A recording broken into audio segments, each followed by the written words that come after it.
కళ్యాణార్థం దుష్టులను శిక్షించడానికి, శిష్టులను రక్షించడానికి ఎన్నో రూపాలలో అవతరిస్తూ ఉంటాడు. విష్ణువు దశావతారాలలో తన భక్తుణ్ణి రక్షించడానికి ఎత్తిన విశిష్ట అవతారమే నృసింహ అవతారం. ఇది విష్ణు భక్తుడైన భక్త ప్రహ్లాదుని కథ. హిరణ్యకశిపుడికి ప్రహ్లాదుడు కొడుకుగా జన్మిస్తాడు. ప్రహ్లాదుడు విష్ణువుకి పరమ భక్తుడు. హిరణ్యకశిపుడు శివభక్తుడు. విష్ణువు అంటే విపరీతమైన ద్వేషం. తన రాజ్యంలో ఎవ్వరూ విష్ణువుని పూజించకూడదు, ఆరాధించకూడదు, కనీసం విష్ణువు పేరు కూడా ఉచ్చరించకూడదని కఠినంగా ఆజ్ఞాపిస్తాడు. కానీ తన కొడుకైన ప్రహ్లాదుడు మాత్రం సదా విష్ణువునే ధ్యానిస్తూ, పూజిస్తూ, హరినామ స్మరణ చేస్తూ హిరణ్యకశిపుడికి కోపం తెప్పిస్తూ ఉంటాడు. ఎన్ని విధాలుగా ప్రహ్లాదుణ్ణి బెదిరించినా, ఎన్ని శిక్షలు వేసినా ప్రహ్లాదుడు మాత్రం హరినామ స్మరణ, పూజ మానడు. విష్ణువు సగం నరుని రూపంలో, సగం సింహం రూపంలో అవతరించడంలో ఒక విశేషం. హిరణ్యకశిపుడు తనకు పశుపక్ష్యాదుల వలన కానీ, మానవులు దేవతల వలన కానీ, ఏ ఆయుధాల వలన కానీ, రాత్రి కానీ, పగలు కానీ, మధ్యాహ్నం కానీ, ఇంట కానీ, బయట కానీ చావు రాకూడదని బ్రహ్మని, శివుణ్ణి మెప్పించి వరం పొందేలా తపస్సు చేసి బ్రహ్మాది దేవతలందరి చేత అలా వరం పొందుతాడు. ఆ వరగర్వంతో అతడు అందరినీ అణగదొక్కుతూ ఉంటాడు. అందుకే విష్ణువు హిరణ్యకశిపుణ్ణి సంహరించడానికి నరసింహ రూపంలో అవతరించాడు. నారాయణ నారాయణ.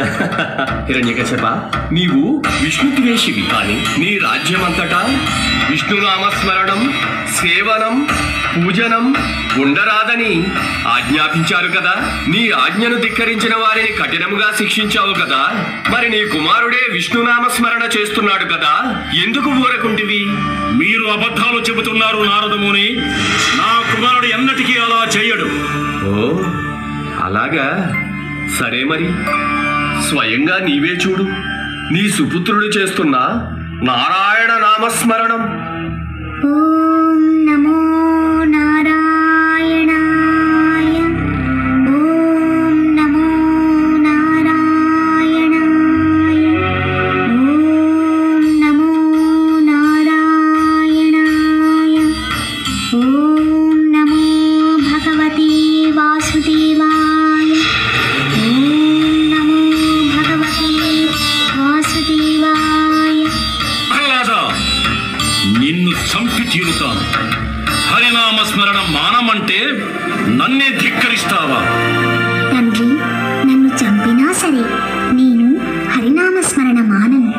నీవు కూడా ఆ హరిని పూజించు, నిన్ను అనుగ్రహిస్తాడు. స్వామి, ప్రహ్లాదుడు మన సుపుత్రుడు. అతన్ని క్షమించి వదిలివేయండి. స్వామి, అతన్ని శిక్షించకండి. నా ఒక్కగానొక్క కొడుకు ప్రహ్లాదుడు. స్వామి, మన వంశాంకురం. స్వామి, అతన్ని ఏమీ చెయ్యకండి. స్వామి, క్షమించి వదిలిపెట్టండి. నీ విష్ణువు ఎక్కడున్నాడు? ఎలా ఉన్నాడు? చెప్పు, వెంటనే అతన్ని సంహరిస్తాను. హరి ఇందు గలడందు లేడని సందేహము వలదు. ఎందెందు వెతికి చూసినా హరి సర్వోపగతుండు. తండ్రి, హరి ఎక్కడైనా ఉంటాడు. అయితే ఈ స్తంభంలో ఉన్నాడా నీ హరి? ఓ, ఈ స్తంభంలో కూడా ఉంటాడు. పిలిస్తే పలుకుతాడు, కానీ పిరికి పందలా దాక్కుని లేడు. హరి వీర భయంకరంగా దీనిని చీల్చుకొని రాగలడు. కావాలంటే పగలగొట్టి చూడండి ఈ స్తంభాన్ని. శ్రీహరి తన భక్తులను రక్షించడానికి సదా సిద్ధంగా ఉంటాడు, సర్వత్రా ఉంటాడు. అయితే ఈ స్తంభాన్ని పగలగొట్టి నీ హరిని సంహరిస్తాను. చూడు. తండ్రి, నీవు శరణు వేడుకో, నిన్ను క్షమించి అనుగ్రహిస్తాడు. నీకు ప్రాణభిక్ష పెడతాడు. అతడు నాకు ప్రాణభిక్ష పెట్టడం ఏమిటి? నేనే అతడి ప్రాణాన్ని నా గదాఘాతంతో సంహరిస్తాను.